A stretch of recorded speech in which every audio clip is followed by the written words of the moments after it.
very busy. Many important matters require a king's attention. I'm king now. King now. I am king. I am king. I am... Kiss it. I am... Kiss it again when I return. Your fingers or your king doesn't Fingers. discuss your battle plans with stupid Your girls. fingers or your tongue. I am the king. I'm telling mother. Welcome to the Joffrey Podcast. My name's Bubba. You can find me on Twitter at FittenTrim. That's FITTENTRIM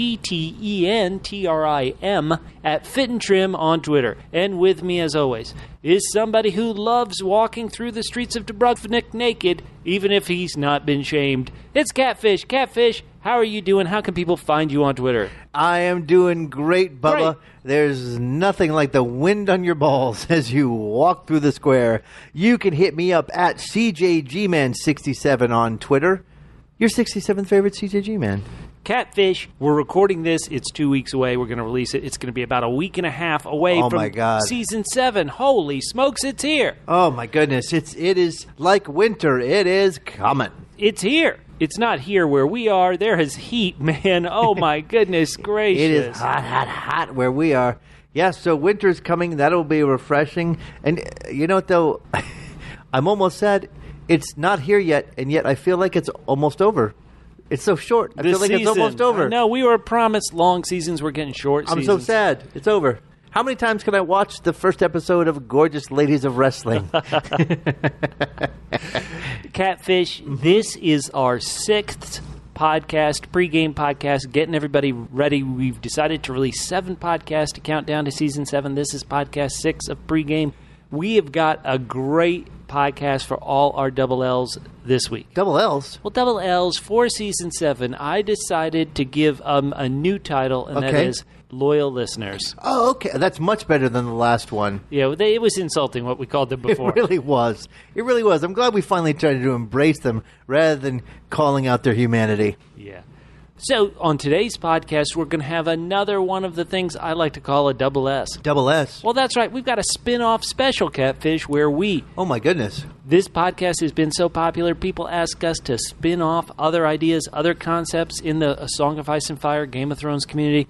And so today, we're going to do a spin-off special about Randyll Tarly-Museum Guide. It's very exciting. Can't Oh, wait. that's exciting. I can't wait to see how we did. Plus, Yes. Catfish, we're going to do another thing I like to call a double B. Double B. Well, double B is a term we use here on the podcast to describe book bitchin'. Oh, man. The show is now past the books. Is the show spoiling the books for us? Today we're going to be looking at everybody's least favorite face changer, Arya Stark. Oh, okay. That makes sense. Plus, we're going to follow up on last week's podcast about spoilers we found on Reddit. These are spoilers that you have to look deep into Reddit to find. Yeah. They deep are... in the really and deep in Reddit is really deep. It's almost the dark web. Right, this is dark web spoilers Right, that right. possibly could get you excited for Season 7 even more than everybody already is. Look, let's just say it doesn't end up happening in the show the way that we found it. Right. At least now in your mind, you can play a little game like, oh my God, the show could have gone that way. Exactly And you can right. just Should have follow gone in that your way. mind. And that way, you can write your own version of the show and have the real show, and then you can get as much enjoyment from these episodes because you will be inventing more episodes in your mind. That's great. You see how that works? It's wonderful working. We're always value adding. Catfish, the big reason why we do this podcast is because of those double L's, those loyal listeners. Right, because if not for them, we'd be just sitting here doing it for ourselves. Because we love our listeners so much, we've decided What not do we to do? have any ads. Yes, exactly. Not because we're too lazy to go ask people to promote their products on a wonderful Game of Thrones podcast, which should get paid considering all the money we spend, but instead we don't have ads. We're like Joffrey. We don't care about money. We No. care about people. Right, and sometimes, loyal listeners, you are kind enough to say things about us, so we got a wonderful new iTunes review, Catfish, didn't we? We did get a new iTunes review, and the title of it is, I'd like to tell you a story. Here's a story. Yeah, it's a 5-star review by Alliance Mages FTW. Thank you so much. Now here's the story. Ooh, I can't A wait. story of a greedy man. Ooh. A man who only took and never gave back. A man who enjoyed what he'd had taken, though it was free. Terrible. It was of immense value. His biggest failure was that he didn't tell a soul. Now, you might think it was the guilt of the theft that kept him silent. But it was just pure laziness. Oh, no. He binged and laughed and cried. Never once wrote a review of the best Game of Thrones podcast ever created, honoring the greatest character ever written by G.R.R.M. Oh, wow. His honorable. Waiting in the shadows, waiting for his time to strike, King Joffrey. I am that man, and I am truly sorry. Oh, my goodness. Please forgive me, you incredible double Ps. Double Ps? Professional podcasters. I wish. You've only righted the wrongs and set the haters straight for years without asking for anything but a review. I will scream it from the rooftops of King's Landing and all the way to the wall. 5 stars! 5 stars! Don't waste a moment. Subscribe and go back to the start. This podcast might be as epic as the works of G.R.R. himself. Who? You only get the facts here, George R.R. Martin. Oh, okay. Well, the facts and a lot of laughs. Wow. Who wrote that wonderful That review? was Alliance Mages FTW. We thank you very much for that review. That is great. And so now you're going to tell people that we're going to give away all these fabulous prizes, but not to anybody who writes an amazing review like that. Can we make an exception for this amazing review, Bubba? No, we can't. One thing I love is guilt. Catfish, can you guess how many Joffrey of podcasts you and I have done over the life of this wonderful Game of Thrones television show? Well, we've done... we didn't start at the beginning. No, we waited. We waited until Joffrey was at his peak, which was unfortunate, to release the Joffrey podcast. And yet, and there's been 60 episodes, but yet I'm still going to say that we have more episodes than that because we've done a lot of extra stuff. I'm going to say we're in the mid 70s. No. Okay, what are we at? Did I overestimate? Wait, hold on. Let me try again. Okay. I'm going to say we're in the mid 50s. I can't remember. I said it as Well, then why did you say it as you said strongly, so strongly no? Hold on. You said so strongly no. Wait. Like you knew that you're like, that's ridiculous. What was it? I said it that... I know you did. Hold on. Okay. I'm going to look for strain. Yeah, there it is right here. Okay. Oh, no, this is the audience per episode. Yeah, hold keep on. going down. Before that. Yep, here it is. 63. Well, no, we've done... This is our 66th podcast, Catfish. Isn't that what I said? It is. Good point, it is. We've done 66 podcasts, and hashtag finally, this wonderful, loyal listener finally gave us an iTunes review. They could have gotten like my prizes. mom. They could have gotten prizes all You're these like my years. mom. Yeah. He does something that you want him to do, and then you shame him for not doing it earlier. Let me tell you something. As a person who experienced that kind of behavior, that is not encouraging someone to participate. So you know what? Bubba needed to go off to the side. He's grabbing the shame bell. Alliance Mages FTW. Shame. We have I'm gonna take thousands Don't worry about of it. listeners. I'm going to get you in. I'm going to get you into that list. Thousands of listeners. Well, Bubba, who've download this every week and they haven't given us a review. This is killing me. Right. We're not going to get any more now because you just shamed this person. All right. Tell... Now, since Alliance Mages FTW can't get a prize by submitting a review, yes, you'll be able to get one. How do people become eligible for winning the wonderful prizes this year, which, unlike last season, which we gave them all, messing out at the end, we're going to give out at least one an episode, and we'll still have a bunch to give out at the end. But every week, someone is going to win. It could be Alliance Mages FTW already. But how do people register to be enrolled in this contest? Our Season 7 Super Giveaway, our Septa Baylor giveaway of prizes. We're not saving anything for next year. No. We've got good stuff to save for next year. But no, next year all over again, we'll get you some good stuff. All you have to do. What do you got to do? Is when you or I put out a tweet with a link to the new Joffrey podcast episodes. Got it. All you got to do is retweet that link. We put it on our Facebook page, facebook.com/double P podcast. That's the word double, the single letter P, the word podcast, plural, facebook.com/double P podcast. You share that link. you're entered a second time into the contest. Wow, and if you like the page, is that a third entry? That's if a you like third entry. Wow. Now, are you sure this is not just a tactic for you to get a lot of new Twitter followers, Bubba? We want listeners. Okay. I'm over at that. All we care about is listeners. All we care about is sharing the words of His Grace King Joffrey with the world. We've been promoting it, and we've had great people give us retweets and shares in the past, but now we're just too lazy to keep promoting it. We need you listeners to help get on board and help us rise up to be the most popular Game of Thrones podcast there is. So thank you so much for this iTunes review. We will always read them on air because you're so kind enough to give them. We need you to be Double P. Double P? Double P is what in the iTunes community they call podcast promoters. And so we need you double L's to be Double P's for an exciting Season 7. All right, it is going to be exciting. I'm telling Mother. Now, because we have been doing the 7 preview episodes before Game of Thrones starts, we had to do a lot of stuff in the off-season to get material for this podcast. Okay, we didn't just sit here and blather about. We've actually gone out and done some research. We went to go see a play called Thrones the Musical, kind of a parody, fun. Right? We went to go see the music of Game of Thrones. The live concert experience with Ramin Djawadi. Right. Now, one other thing that we did that we hadn't talked about was, Bubba, we went on a museum tour. We did. Yeah. We did, and we thought this museum tour, it was kind of during Season 6, so it's a bit tricky.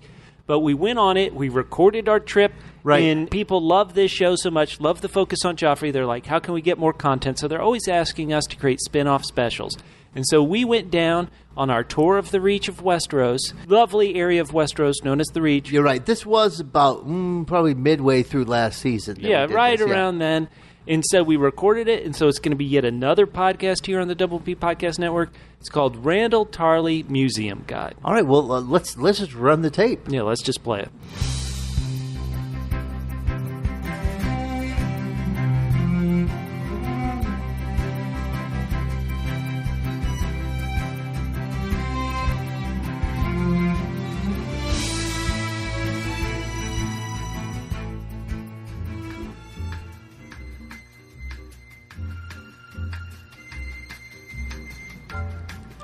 Bubba, wow, it is beautiful here in the Reaches Natural History Museum here at Horn Hill. I mean, just everything is just in its place. It is beautiful. You're going to love this, Catfish. I booked us a guided tour to get us to see some of the most impressive exhibits here at Horn Hill. Yeah, it's incredible.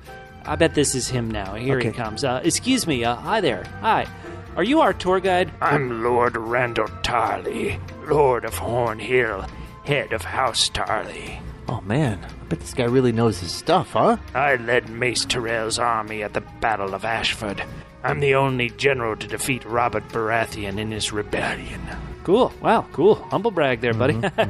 You know, I was just looking at some of the items you got here on display. Man, that is a pretty sweet sword. The sword, it's called Heartsbane. It's Valyrian steel. Been in my family for over 500 years. Only a handful of them left in the world. Yeah, that's nice. I mean, it looks a lot like every other sword here. The sword is supposed to go to my firstborn son after I die. To him,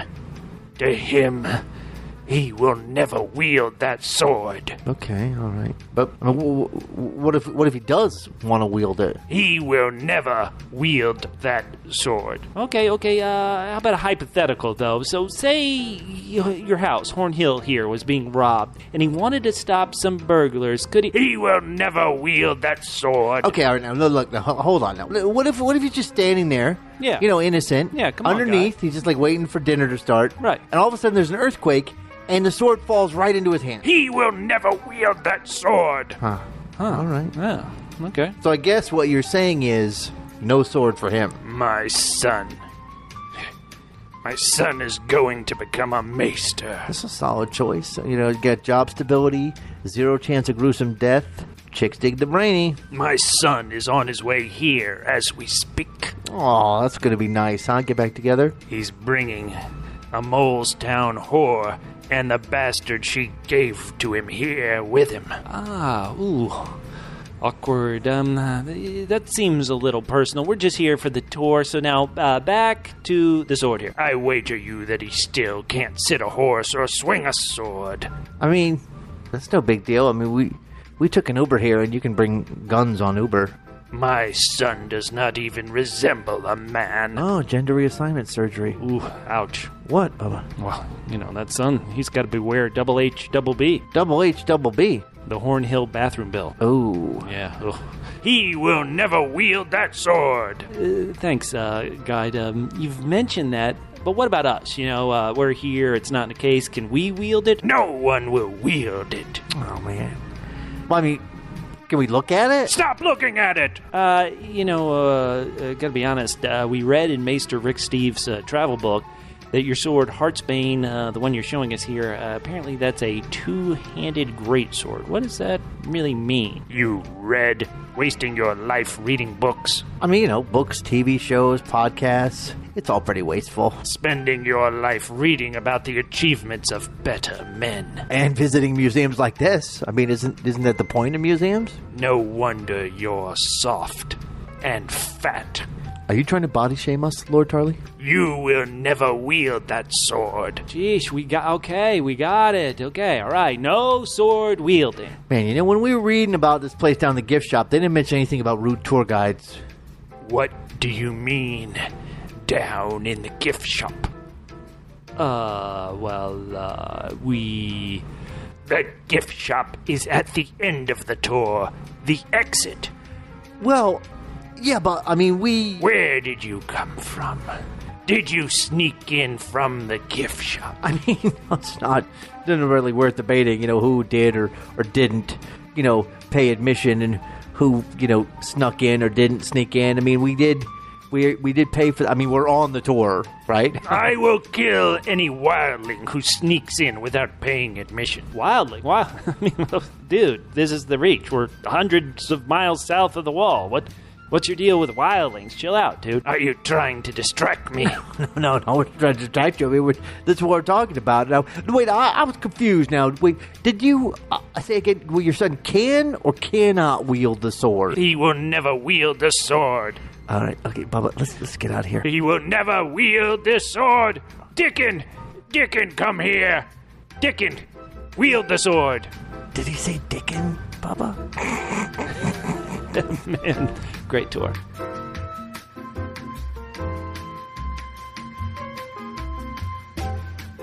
And so, it was a short little tour we got there. Well, here's the thing. But it was fun. I mean, I've gone on some trips around Europe, and I got to say, Rick Steves is usually pretty on point with things. Right. I think before this, there was only one other thing we went to where we disagreed with his star rating, where he gave it a high star rating, and it ended up being a bust. But this one was kind of a bust. I mean, basically, it was just about this one sword, and it wasn't about the history. It was just about, who get to hold it. Yeah, it was real weird. He took us later on into the kitchen, and he said, "Yeah, this is where I'm going to let this Molestown horror work here in the kitchen." And you were like, "Okay, well, what about the?" And then he'd say, "Let me show you the place my son was unable to hunt." He'd say this bow and arrow is the one my son couldn't shoot. It was very focused on him. How about the history? Let's get... Well, also it's focused on things that couldn't be done. When you go to a museum, you like to see things that have been done. No. No, you go to that great place, the natural on the mall there in D.C., and they're showing you all those planes that couldn't take off. I loved it. The first plane that they tried, it was great. Yeah, it's. I was glad we got to do it for our listeners, but I'd have to say it's not worth doing. Plus, from what I've heard, that sword isn't even there now anymore. Oh man! Well, so thank God we got it. We saw it. I guess. I mean, we saw it, but again, I can tell you who won't have it. That son of his that he didn't like. That's if there's one thing that I know. Yeah, it's that his son does not have that sword. No. There's just no way. No, it's silly. They still have a better relationship than me and my dad, though. Oh, ouch. Yeah, you know what? I mean, big deal. A sword. Who cares about a sword? Your dad wouldn't let you use your car. Right. I mean, chill out. Yeah. I'm king now. King now. Okay, so Catfish, it is time for something I like to call a double B. Double B? Well, double B is a phrase we hear used in the podcasting community to talk about a book bitchin'. Okay. That's why are we because- why are we bitching out about the books? Because George R.R. Martin, Oh, I remember him. Softy himself, he has not been Jets and Giants fan. I don't know how that is. That's like being a fan of Jon Snow and Cersei. I was going to say that's like being a fan of Jon Snow and the Night King. Either way, you pick. So George Martin, he has not released the next book in the Song of Ice and Fire, and so the TV show, the story has moved past where the books are. And so you wonder, is the TV show going to spoil the books? And so we've been doing a bunch in this pre-gaming of Season 7. And so today we're going to look at everybody's favorite little waif, who's not the waif, but working with the waif, in the Bravos. It's Arya Faceless Stark. Okay. Arya, on the TV show, all our double L's know that she has returned to Westeros after dropping out of school. You always go home after you drop out of school. She went back to Westeros, but she took some of those skills she learned from the House of Black and White, took them to the twins, and gave Walder Frey a double D. Double D? A delicious dinner. Oh, yeah. It was a special double P. Double P. Parent pie. So it's a pie only a parent could enjoy because it's about their kids. Well, I'll say this. When you're Arya and you have the skills that she has, you never have to be afraid. I wish you hadn't said that. But Catfish. Yes. So let's go back. Right. Remind me where we are. Let's go back to where Arya Stark was in the books. And this is a very odd one. So at the end of the 4th book, Arya was blind. So, we remember Arya ending up blind at the end of Season 5 of Game of Thrones. They seem to have gone through that rather quickly on the show. Well, they did. They worked through that. They kind of did in the books too, Catfish. When Arya Stark had her POV chapters in A Dance with Dragons, she suddenly used some warging ability, which the book characters had and the show character hasn't, to allow her to trick the people at the House of Black and White, and she got her sight back. Let me say, when we go into book bitching, because we are going to be spoiling certain aspects from the books, if you haven't read them and may want to read them in the future, you may want to hold off of listening to this segment. No, this seems to be something that the Starks can do, the warging. Right. And I believe it happens even more in the books than it does in the show. So do you think that that's because the Starks know that just as themselves, they're not enough, so that they have to have a wild fantasy life and pretend that they're other people or things? Oh, yeah. Because they're just not enough as is. You know who's never warged? Who? Joffrey. Then why bother? I mean, when you are the Lord and King, you don't need any of that funny business. So Arya Stark also on the show, she had killed Meryn Trant, one of the people on her list, in that bloody ending to Season 5. Let's get to where Arya was in the books. Arya, like I said, she got her sight back in the books, but in the books, she was being sent to apprentice from somebody known as Isambard. Isambard, sure enough, runs a theater. Easy enough for you to say. How would you pronounce it? No, I'm not even going to try. No, come on, how would you? I don't know. There's no I, so I would just say Isambard. Okay, yeah, she went with Isambard, and she was going to apprentice for him in a spoiler for Winds of Winter preview chapter, which I think is a really good preview chapter. I haven't loved all the preview chapters George Martin has released about the Winds of Winter, but this one I really did love. She's under the identity of Mercy, and the show kind of had her give a tip of the cap to that by telling the people she was going to kill at the theater company her name was Mercy. But it feels like in the books she's just there to learn about how to act, how to perform, because when you're a faceless man or faceless woman, you have to know this kind of stuff. Arya, sure enough, is watching this play, which is about the events of King's Landing after she left. But what's funny is because the chapter's from her POV and she seems focused on her tasks, it's almost like she's not paying attention and doesn't realize this play is about what happened in King's Landing after she left. Stark's always self-centered. Now, that said, she's supposed to be becoming no one, as we learned on the TV show and in the book. She's supposed to become no one to be a true member of the House of Black and White, a faceless man. Let's face it, she does have a heads up. She's a Stark. They're pretty much 3/4 of the way to being nobody as soon as they're born. True. But like in the show where she killed Meryn Trant in this preview chapter, she killed kind of a similar character, somebody known as Sir Harris Swift, another member of the King's Guard who was on her kill list. That's where we left Arya. The show, though, has shown what a lot of people feel was a bit of a cheat. Arya decides, you know what, I don't want to be a faceless man anymore. She leaves the House of Black and White, and I guess they're cool with it. Like, okay, you want to leave, that's fine. That part was a little weird. It was almost like, we sent this person to kill you, but because you were to kill them, then you graduated. Go right ahead and do whatever. Right. It's like you never follow orders. We told you to kill this other person. You didn't. And still you killed one of our own. Hey, that's good enough. Real lax standards there. They should probably get on the SAT or standardized testing at the House of Black and White. Something like that. All I know is that poor guy is in there all by himself, and now he's got to do all the sweeping and the lighting of the candles. Oh, well, you know what? It's like, who does this is our classic joke. Who does all the sweeping? No one. Now that Arya's left, no one does it. Poor Jock in the car. Do you think that Arya will return to Westeros, yes or no? Yes. In the books. Obviously, she's going to. All book readers believe she's going to return to Westeros. Will she be bringing faceless man skills? Will she be an accomplished assassin as she was on the show, do you think, when she comes back to Westeros? I have to. I assume otherwise this entire misadventure has been for naught. Right. Do you believe that when she comes back to Westeros, she will seek revenge on people like Walder Frey? This is where it gets tricky. Okay. If you read the books, last week on our Jaime book Bitchin segment, we talked about how there is the Lady Stoneheart faction out there, which seemingly they seem to be the ones who most likely will get revenge on Walder Frey, but because the show didn't have Lady Stoneheart, they had to give it to somebody, gave it to Arya. But on the flip side, book Arya does have people she wants to kill too, and Walder Frey would be up there, so you'd assume she might do it. It's kind of a toss-up. For myself, I don't personally believe she'll be the one to kill Walder Frey. The question is, let's talk about the people that are on her list. Oh, yeah. In the book. Okay? So is she going to say, okay, well, just for geographical ease, I'm going to add people to this list, and then I'll do the ones that are closer to me first?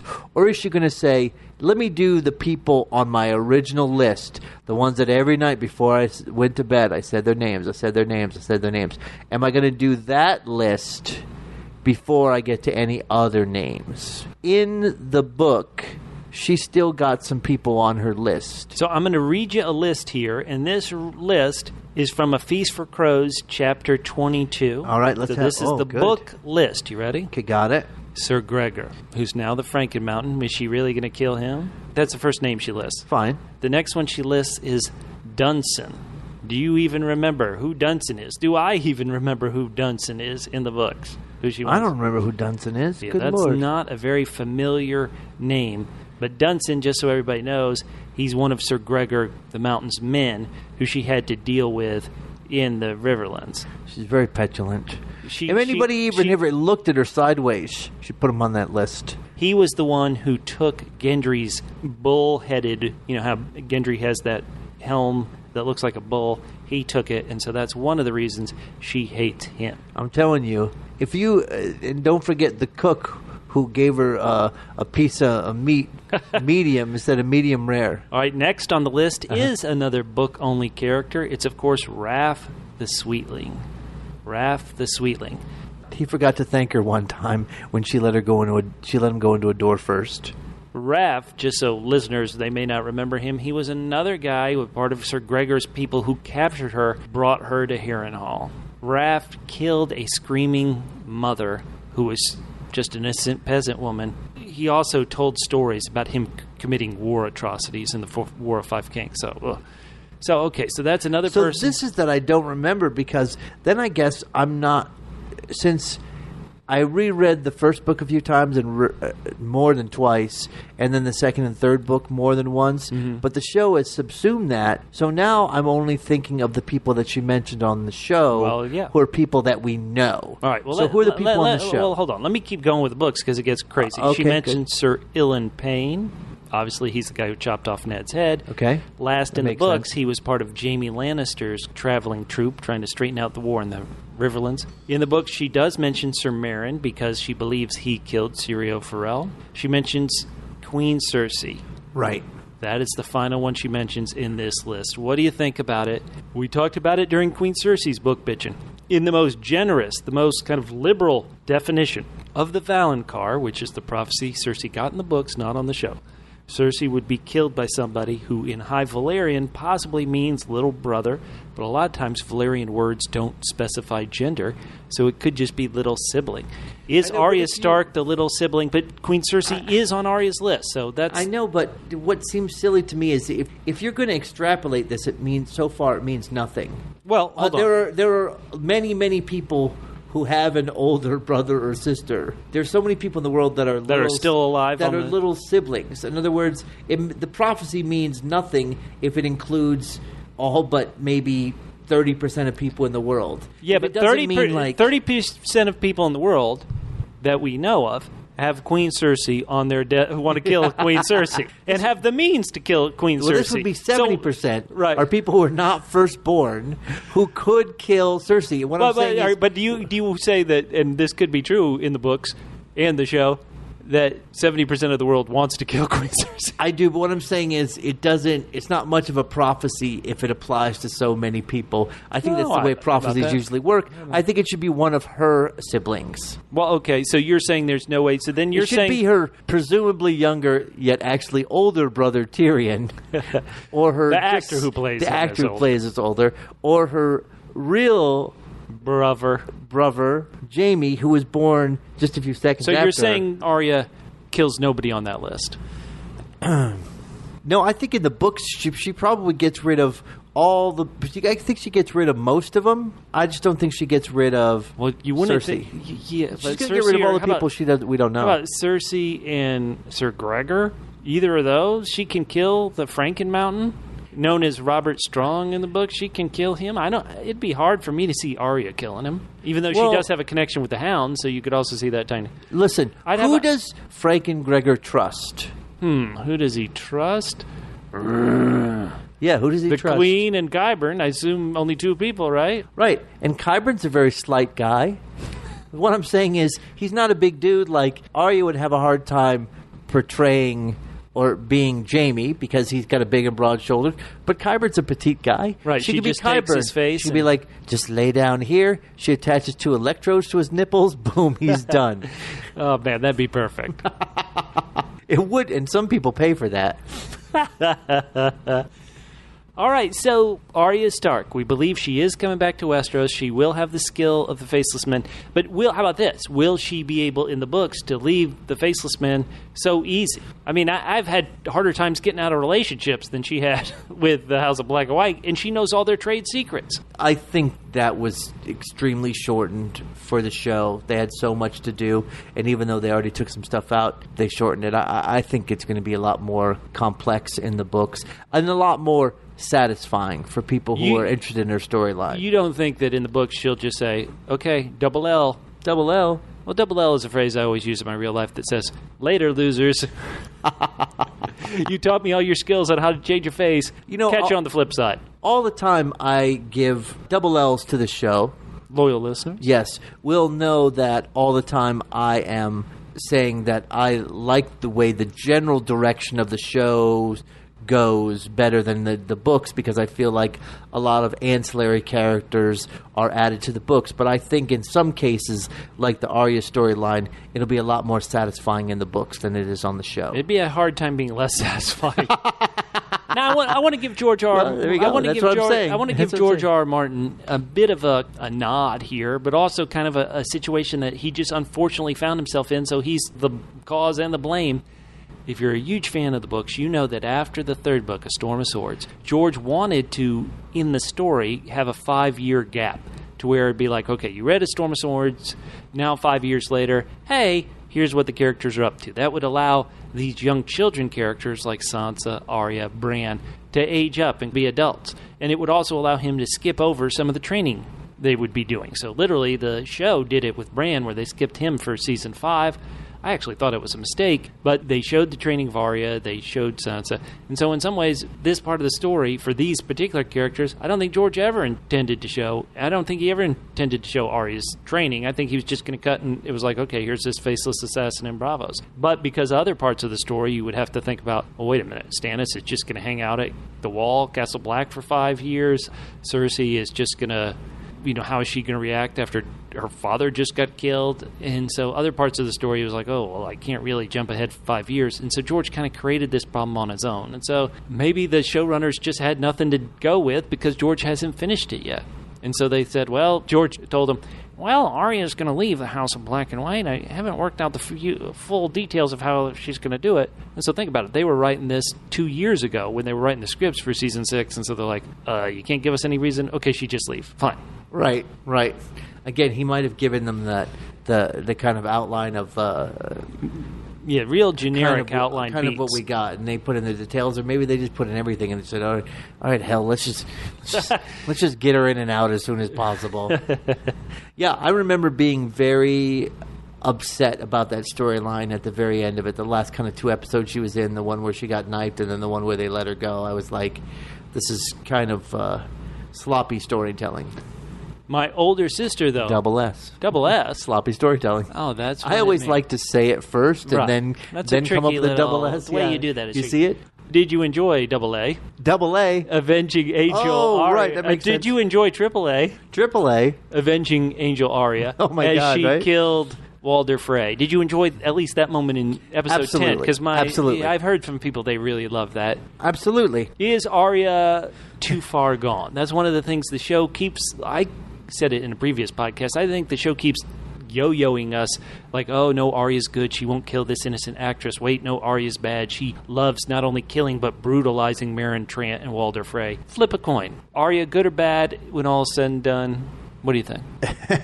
It's funny because I'm just going to go back to the exact AAA that you just used, the Avenging Angel Arya. Usually when we think of angels, we think of them as friendly, bringing God's love, etc. And yet there are these Avenging Angels that are agents of goodness that do horrific things. Oh, yeah. So I think that's kind of what Arya is. I think you unwittingly landed upon it at the very first time you came up with the AAA, and that is that she is going to do good things, but she is no longer an innocent in any way. But at least she's not brooding like her brother Jon Snow.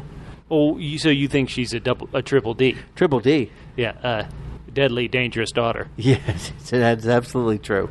All right, so the final question we ask in Book Bitchin' is Arya Stark a triple S or a quadruple S? That means, is she a season 7 survivor? All right. Or is she have a season 7 swan song? All right, well, Bubba, I'm gonna give her the triple S. I think she's a season 7 survivor. I think we spent so much time with her. I think she's going to. I mean, my question is, does she even meet up with any of her siblings during season 7? I think if so, she does it at the very end.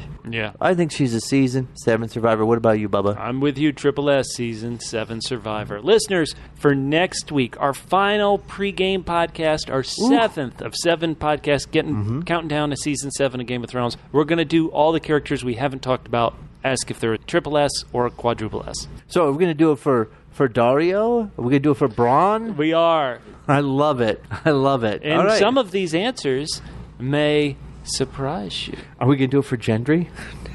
Yes. Yeah, all right. I love it. All right, well, that's next week on the Joffrey podcast. But many important matters require King's attention. What we have now is it's a sort of a follow-up to last week. You know, last week you did a what I like to call Double D. Double D? Yeah, deep dive into the dark web to find out any hints for next season. And you found an amazing scene, which could happen or not happen. That was between Grey Worm, that was between Tyrion, Daenerys, and our friend Sir Friendzone Jorah Mormont. And we had a little inkling that Joffrey was going to meet Daenerys. Well, we know he's coming back, but will Daenerys still be alive by the time he gets back and reveals himself to have faked his own death to kill the usurpers and save the kingdom? We haven't known, but people on Reddit are really they're coming up with theories that sound so true. So this was yet a different thread that it sounds so true. It really does. It sounds more believable than true. And so we're going to present to you a sequel to that Reddit reveal from last week. And here we take you back to the ships of Daenerys Targaryen. Yes, and she is speaking with Tyrion. Oh no. The imp. Oh no. Your Highness, are you ready to meet the other Highness? There is no other Highness. I am the only Highness. The only one you're higher than is me. What did you say, imp? Nothing. Your 95 pounds dripping wetness. I should have an impressive guard with me when I meet this impressive ruler. Bring me Grey Worm. Sorry, your royal non-negitude, but Grey Worm is no longer with us. Oh, no. Has he fallen in battle? Oh, no, Your Highness. He won the Battle of the Narrow Sea Comedians contest, and he's now touring the Jade Sea with Carnival Cruises. I should never have freed the Unsullied. Not for their own sake, but for others. I'd rather become a White Walker than listen to another of Grey Worm's jokes and routines. Well, you have your wish, Your Majesty. Grey Worm will never bother you again. Oh, God. Oh, good. Now that I have removed almost all eligible men who have a full complement of body parts, perhaps my loyal subject, Sir Bubba, will finally have a chance with Missandei. Well, there are still a few single goat herders, Your Highness. What about you, imp? Have you ever tried your hand with Missandei? Why, I did, Your Grace, but she held her hand up to the level of her waist and told me, "You must be this tall to ride." Makes sense.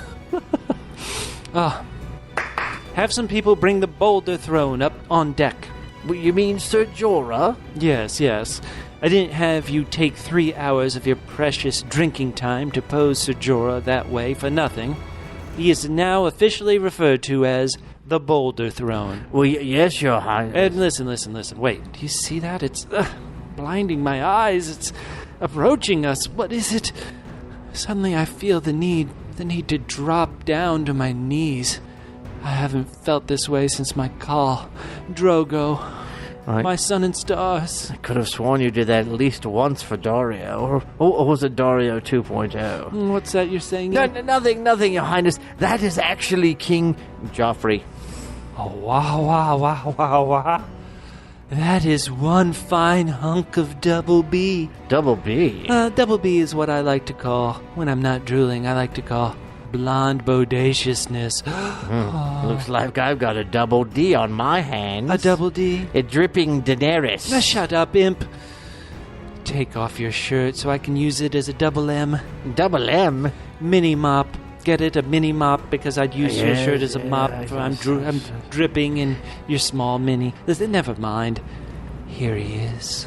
Daenerys Targaryen, I am King Joffrey of Houses Baratheon and Lannister, first of his name, King of the Andals and the First Men, Lord of the Seven Kingdoms, and Protector of the Realm. Woo-hoo-wee! You can say that again. I am King Joffrey of Houses Baratheon and Lannister, first of his name, King of the... Aye, we get it. Uncle, is that you? Oh, uglier than ever you are. You can get up off your knees. I am standing, Your Grace. Oh, good burn of that mini midget. Oh, Your Grace. I know a thing or two about burning. As do I. I assume that Triple M told you of my exploits. Triple M? Yes, that's how I refer to my uncle, missing a minimum measurement. He told you how I almost single-handedly saved King's Landing from sea attack with my idea to use wildfire. Yes, wildfire. And how I restored order to both the feline and feminine denizens of King's Landing. Yes, feminine. And how I have conquered and sent my enemies into disarray by faking my own death, causing internecine strife throughout the kingdom. Yes. Internecine? I have heard of your attempts to learn the wisdom a ruler requires. I will gladly take you under my wing and we shall conquer Westeros together. And by together, I mean you do all the dirty work and I take all the credit. Is that acceptable, Rider of Dragons? Oh, it is Rider of the Rider of Dragons. Subtle. That is quite enough, imp. And now that I've finally met the greatest man in the world, I have no longer need for your little double S's. Double S's? Saucy slanderings. I can finally treat you, imp, to that double D that I've been meaning to give you. Double D? Dragon devouring. Drogon, Edis, Miniaturus. Oh God, I'm burning. Oh, this hurts.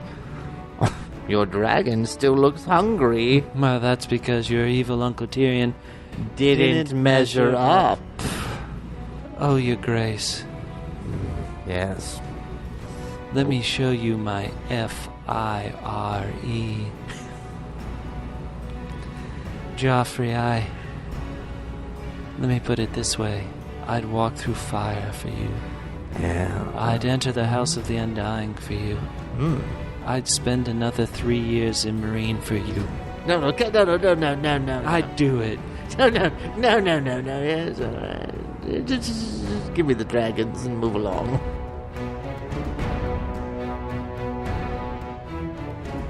Wow. How does Reddit get all these spoilers ahead of time, Catfish? Well, like a lot of stuff on Reddit, that seemed very sexist. I'm glad you noticed it. Yeah, it's really, they made Daenerys suddenly subservient to His Grace King Joffrey, Well, which is probably realistic. It but is. it's It is. sexist. It is realistic that, Yeah. like, you meet Joffrey and it changes your entire worldview and everything. But what seems weird to me To you. is that the show had spent all this time making her into a powerful, driving woman, and then Joffrey shows up and she just right away. It seems like a little bit of lazy writing to me. Like, you think it's going to take her longer to realize that I Joffrey's disagree. amazing. I disagree. Okay. Maybe that's why this season 7 is only 7 episodes long. Once you see Joffrey, Boom. flip, it's Done. over. Wow. Okay. Well, man. Doesn't discuss battle plans. He's one, but girls. Man, that is it. That is the end of our second episode. We have nothing left to do. It's time to say Oh, goodbye. no, I don't Wait, think what? so, Bubba. I think What? we've got What? one more thing. Another As thing? always, Another we thing. always have to give. Give.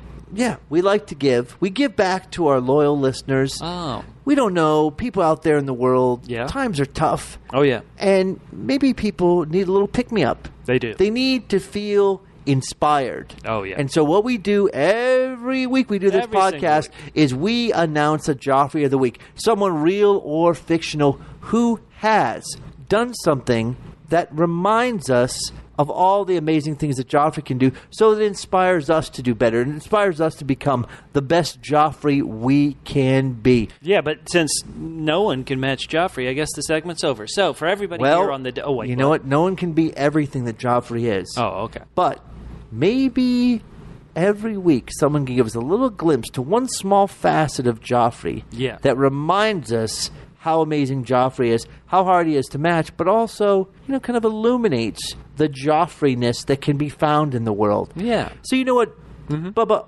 I always like to use someone real. Always. Someone who's a real person, because That's I feel what you like do. Always. it's You something that you can kind of strive to be. Sure. But sometimes it's just too tough.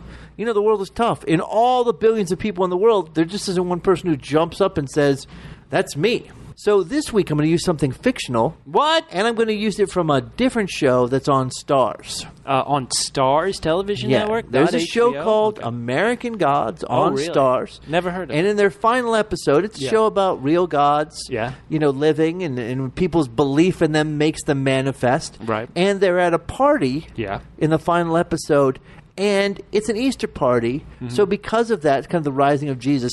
There's not just one Jesus there, but, every culture has like a different impression of Jesus, a different idea, different visualization of him. Man. And so at this party, there are tens, if not dozens, of Jesuses. Wow, I haven't heard of such blasphemy. Go on. Right. So, for all the Jesuses, every single one of them that were at that party, Wow. kind of match up to the magnificence, the even-handedness, the love, the responsibility, the power that Joffrey has.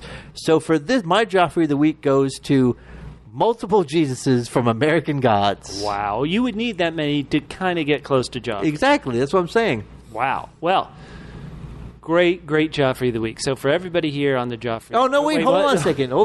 I know that you can't do better than that, Bubba. Oh, no. But there's no way. Like Joffrey, we always need to strive to be better and to Okay. do more. So Bubba, Yeah. who is your Joffrey or Joffreys of the week? Well, Catfish, as I always say, it has to be somebody fictional. There's nobody in real life who can match His Grace True. King Joffrey. That's true. And so what is happening right now this week here in the United States?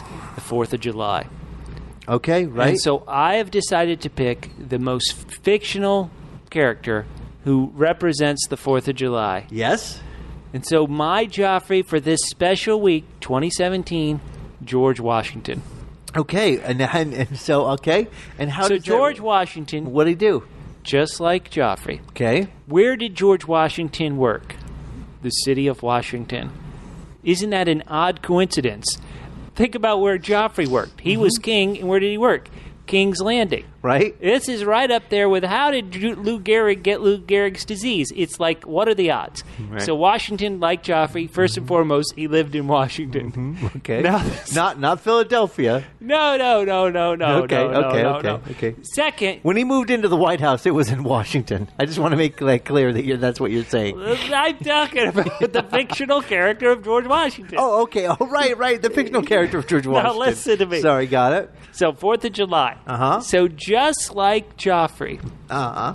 George Washington, Yes? when was his name day? President's Day. What are the odds? It's amazing. It just like Joffrey's name day was a holiday. Uh-huh.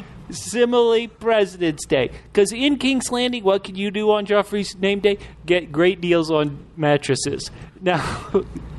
Now, yet there are more ways that our founding father, George Washington, is like His Grace King Joffrey. I can't even imagine because these ways have been so great. So George Washington, just like Joffrey, would often beat whores. Okay, got it. Makes sense. Let me just put it this way. Uh-huh. Why do you think Betsy Ross made that flag? Okay. No, moving. You got me sold. I'm so sold. But there are Wait, more ways. more? There's more? ways. I can't imagine there'd be more. Name any just plain old fact about George Washington. Is wooden teeth? Right. And how did he get those wooden teeth? He Don't got know. them by cutting down a cherry tree. Oh, okay, you're going to combine both those. Right. Uh-huh. And so Are you saying How did he cut the Joffrey- tree down and made the teeth out of that tree? Well, why do you think he told everybody about chopping down the tree and said, I did it. Okay, got it. So Joffrey, very similarly, chopped down usurpers. Both Right. chopped it down. And made teeth out of them. Sure it did. Now, name just any other general fact you know about George Washington. You know what? He always won. Uh-huh. Why At Valley Forge. He always won. Well, hold on. We're going to get to Valley Forge. Okay, got it. So he always won. Uh-huh. So why do you think they named that basketball team the Washington Generals after him? Because he always won, right? God, just like they did. Right. And so what is the name of Joffrey's army? The King's Guard, right? Right. And so Uh-huh. tell me, Keep going. has the Harlem Globetrotters ever beaten the King's Guard? Never. It's never happened. Now, you were speaking about Valley Forge. Yes, and I apologize. And who forged a great peace with the Valley of the Reach but Joffrey when he decided to marry Queen Marjorie? Marjorie, just like Martha Washington, begins with the letter M. Wow. This is chilling. The parallels. chilling. It's chilling. Very chilling.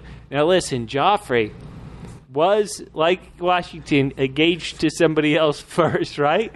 Joffrey was engaged to Sansa but ended up marrying Marjorie. Uh-huh. So George, he ended up marrying Martha. But who was he engaged to first? Just like Sansa, a delicious cook, Dolly Madison. Wow. And so I mean, the parallels are it's frightening. like I'm looking in a mirror of Joffrey. Wow. And so, should I go on? Please don't. Okay. And I think so- you've done it. America right. exists only because of a Joffrey-like Only. figure. And That's so right. we should thank George Washington for being like Joffrey so that we can live in this great country that is in no way now being ruled by an insane child. Insane usurper. No. So, that's it, Catfish. Every week we do it. And so, by the time you guys are listening to this, a week and a half till Game of Thrones season Ooh, and 7. we've got It's only incredible. one more premiere episode we'll be doing, which will drop only a few scant days before the premiere of season 7. And because of that, go ahead and go to our Facebook page, facebook.com/P Podcast, and tell us which characters you think are triple S's, season 7 survivors, while which characters will experience a quadruple S, a season 7 swan song. For everybody here on the Joffrey Podcast, my name's Bubba. Please follow me like thousands have on Twitter at Fit and Trim. That's FITTENTRIM at Fit and Trim on Twitter. And you can follow me, Catfish, who has just slightly less thousands, at CJGman67. And listen to us next week for the final pregame episode of the Joffrey of Podcasts. That won't offend anybody. That was insane. He will never wield that sword. Wield that sword. Wield that sword. Wield that sword. Wield